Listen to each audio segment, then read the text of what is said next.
Hey guys, I'm Ryan Wright. I'm Andrew. So I brought Andrew here today with me to do a spoiler talk of the series premiere of Fear the Walking Dead. I mean, from critics, it's been getting pretty solid feedback. From audiences, I'm noticing it's a little bit more divided, you know. So, and I feel like what makes this show really work is the details of everything. So that's why I wanted to do a. It's like, why do a spoiler talk over a series premiere? But I'm like, no, there's actually things worth exploring in this first episode. And I brought Andrew here with me today because he hasn't actually been watching The Walking Dead, the original series. And I thought it'd be cool if I brought someone on who was watching a prequel show for the first time without having seen the original. And I've seen the original, so I thought it'd be a cool little talk to see both point of views. Ryan has been trying to get me on this bandwagon, and I definitely watched it last night, and I've never seen Walking Dead. I'm not cool like everyone else. And I felt the characters were really good. I thought the dialogue was really good, and I thought the story was pretty easy to follow. I didn't think it was convoluted or too confusing. Like, what the hell? They're trying to be too fancy. It was very easy to follow.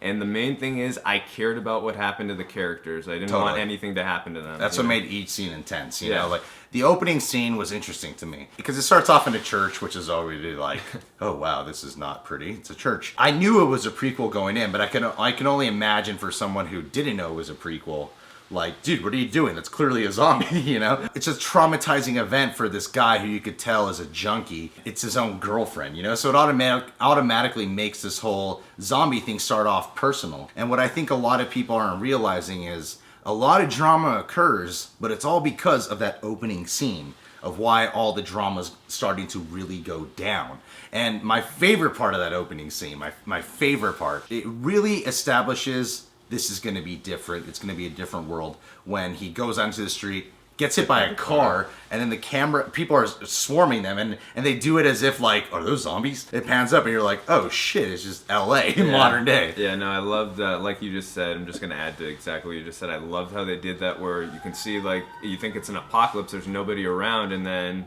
all of a sudden people are coming, and then it's modern day LA. It's like, oh wow, that was a neat little trick. I like that. The guy who played Nick, I don't know his name, but his character, it was interesting because when he first started off, like, they're in the hospital, dysfunctional family, I'm like, okay, I get the archetypes of all these characters, I get what they're all supposed to be. But as the show progressed, it got better and better, and the characters became better. I really liked Cliff Curtis. Oh yeah. And I loved the relationship he forms with Nick. It had a little bit of psychology to it, you know? It was like, he really cares about Nick, but also he's trying to make up for his other son that doesn't want to have a relationship with him. Yeah, and I'm interested in seeing more of that. I actually know that actor, Lorenzo Henry, James Henry. He's a good-looking lad. Does he watch your videos?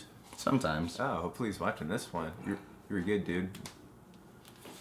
You need more scenes for the second episode, just telling you. Absolutely. Talk to the producers. Like, as you said, like, at first, it just seems like he's your typical junkie, hey, I want attention, everyone, pay attention to me kind of thing.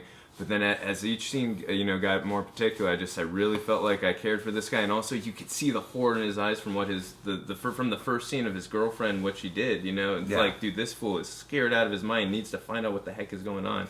Yeah. So I thought that was really great. It was an interesting journey of a heroin addict because you're like... Definitely. Because you could see how people would think he was totally hallucinating something. Right, absolutely. I do like that relationship that forms with him and Cliff Curtis. And some people are debatable about, like, should Cliff Curtis, he should have just told the police what he said. I was like, if he told the police everything, there would be a whole murder investigation opened and all this other crap. He wanted to help him and find out if he was hallucinating or not, Absolutely. He was just being a good father. Yeah. Like, he's doing what any good father would have done, I mean, I guess that's debatable because, I mean, some people would argue, oh, he should have went to the cops, but he wanted to make sure that he wasn't hallucinating like you just said, or if he was crazy, say, there's nothing there, I went there, So I thought that was they made the characters smart, They made the characters smart, and there was cool teases throughout of what's going to get bigger. Because if you ever decide to watch The Walking Dead, like from first season to the end of it, there's always a build-up.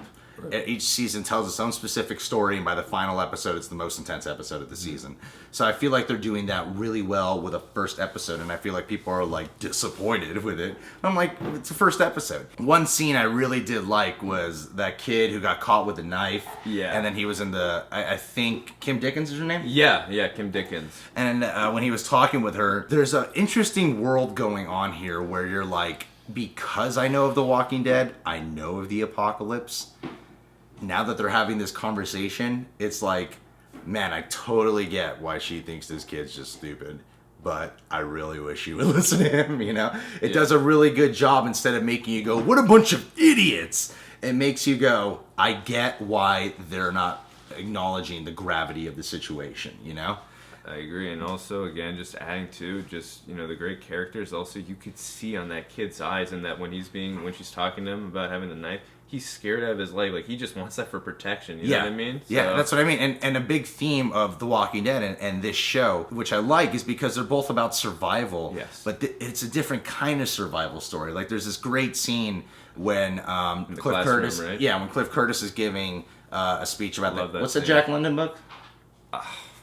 I don't remember that part. I was so engraved in the story I couldn't remember. About a wolf. Yeah, but it was a good story though. But having Cliff Curtis talk about like man versus nature, survival instincts before the apocalypse is going to happen, it's interesting because you're like you do see how people don't become aware of who they can become in certain situations, you know? Right. How you can become like the whole idea of like eating someone else or some shit like that. Lord of the Flies, yeah. Right? Like no, absolutely. It was a cool foreshadowing moment, I thought, for in that scene. Foreshadowing. That's a good word. Yeah, absolutely. And I mean, a lot of filmmakers like to do that in their TV shows or movies, show what's about to happen. But absolutely, I thought that was really cool. I love Cliff Curtis, again, like we were talking about. He's a really interesting character, and just can't wait to see where we go from there. And then that scene with the guy, like, in the classroom where the kid, like, comes up with the whole explanation of man versus nature, and he's like, good job, that was a good explanation right there. I'm like, oh, okay.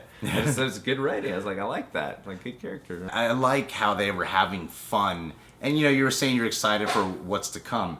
And I feel like they gave teases as what's to come. You see that moment where the principal, the black guy, might be... where you're like, he might be a zombie. And then they reveal it, you're like, he wasn't a zombie.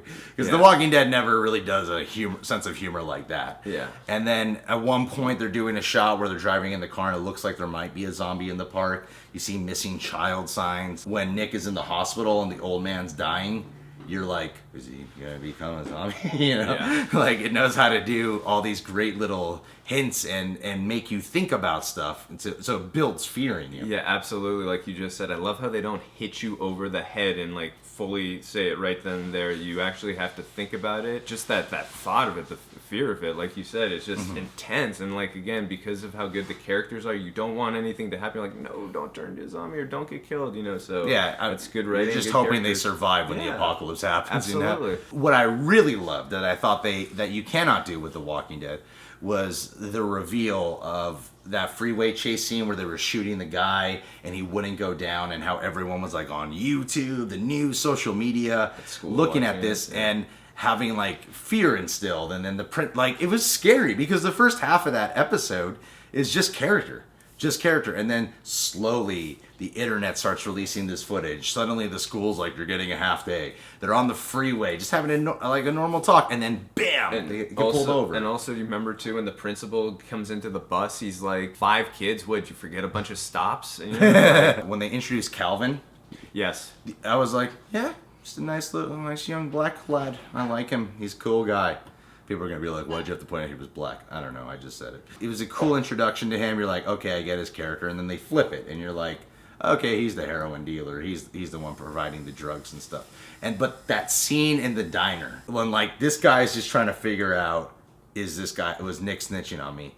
And Nick is like, I just need to know what the fuck I took, I just want to know why I'm seeing these visions of my girlfriend like this. I love how it kind of reminded me of like, when you see a performance like DiCaprio in like Shutter Island or something, where someone's paranoia is just consuming them more and more and more. So that scene when he's like breaking down and he finally feels like he found peace, but he sees that Calvin's about to pull a gun on him. That goes back to the foreshadowing of the survival instincts. You're seeing the ugliness of man before the zombie apocalypse happens. It's not like a cool action scene. It's like, this is kind of violent, and this is a friend of his that he just killed. I know you wanted to talk about the daughter's boyfriend, Matt? Matt. I thought that I really actually felt the chemistry between the two actors. I enjoyed their scenes together. I bought it. I thought they were actually, they had a connection between the two, and I was very interested to see what was going on with him, because she had texted him for a couple days, I guess, and they were supposed to meet at the beach, I guess, first, and then after that, no, she didn't come to school because like half the school didn't anyway. So, and then he wasn't even responding. So I'm very curious to see what exactly has happened to him. Because has he turned into a zombie? What's going on? Or has he just lost his cell phone? What's going on? So I'm very curious to see what happens with that. He's probably a zombie, black zombie, meaning it's a zombie with a huge dick. Beware.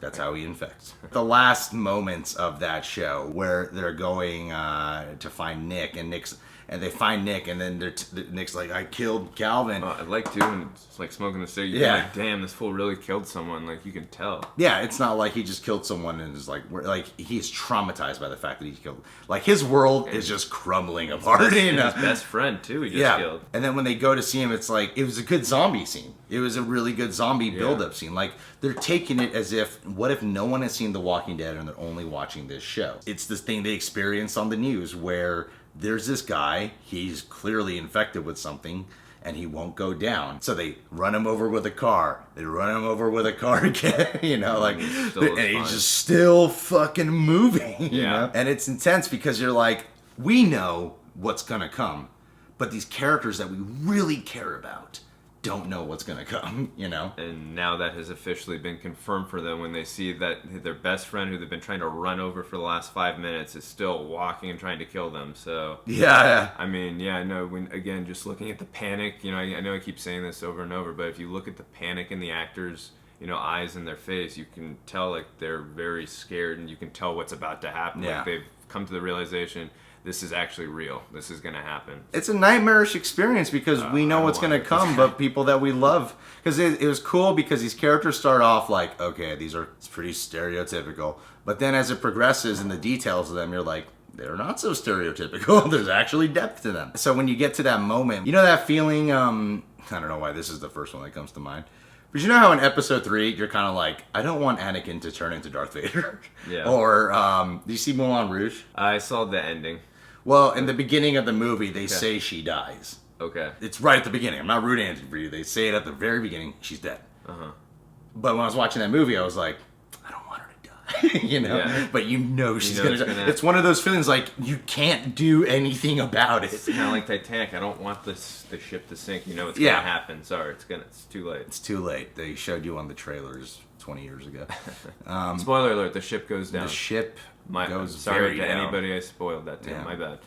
And James Cameron found it. But yeah, guys, thanks for tuning in, hearing us talk about the spoiler. Hopefully you guys caught the episode. I've liked hearing what you guys have all been saying. I have been reading the comments, so thank you guys for sharing your feedback. If you're new to the channel, you can subscribe to The Real Rejects. You can check out Andrew on Twitter, twitter.com/Agor711. Okay, you said that with the 7-11. That's good. I am Jack Donaghy. You can follow The Real Rejects on Facebook, Instagram, Twitter, Vine, Periscope. Because if we get enough followers, we can get even more product placement for things such as pins. See? Pins are great. If you're ever needing to stick something on the wall, a pin. If you ever have to, hurt a friend, a pin. They won't even know. My friends constantly piss me off. I don't even like most of my friends. I just keep them around because I'm a little codependent. But makes sense. Yeah, it's like I need friends so I could count them, but I don't really like them. But every once in a while, I'll keep a pin on my hand, shake their hand. Oh. Bam, they get sad. They're like, dude, what the fuck just happened? I'll be like, I don't know. Bee stung you, man. Get that bee sting out. Ouch. Yeah. I'll make sure I just fist pump you from now on. You can fist me whenever you want. Pins!